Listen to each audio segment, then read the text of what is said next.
What if the U.S. Constitution could suddenly strip Donald Trump of his presidential powers?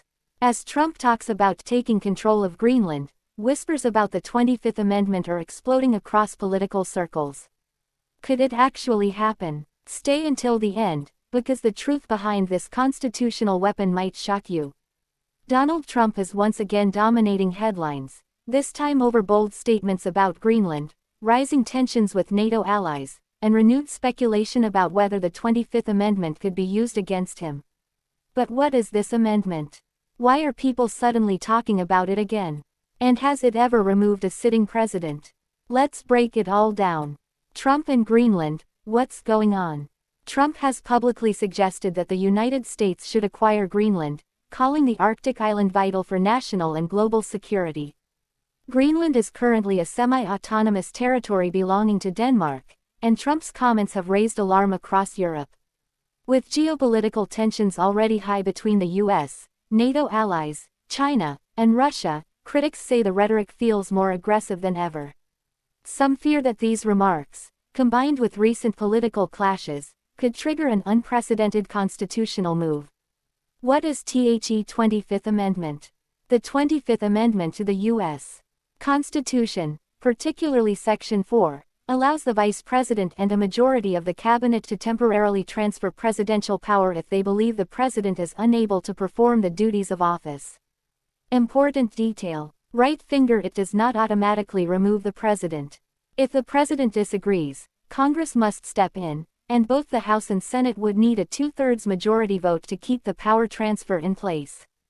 If that happened today, Vice President J.D. Vance would become acting president.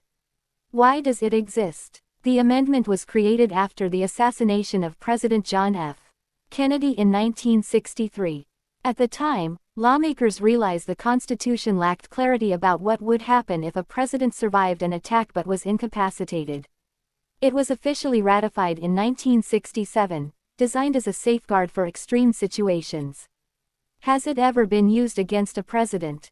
Here's the key part. Revolving light. The 25th Amendment has never been invoked to permanently remove a sitting president. It has been used to temporarily fill vice presidential vacancies in the 1970s, but never to strip a president of power under Section 4. That's why current speculation is so explosive. Trump's message and NATO tensions. Trump recently sent a message to Norway's leader complaining about not receiving a Nobel Peace Prize, and used the moment to double down on his Greenland stance.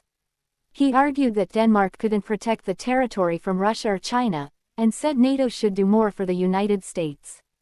Trump even claimed the world would not be safe unless the U.S. had full control of Greenland. Statements like these are fueling debate, and pushing constitutional questions back into public conversation. Reality check. Could it actually happen? Let's be clear. Invoking the 25th Amendment is extraordinarily difficult. It would require the Vice President, a majority of the cabinet, and overwhelming congressional support. That makes it politically explosive, and historically unprecedented. So while speculation is swirling online, the legal bar is extremely high. Now I want to hear from you. Down finger.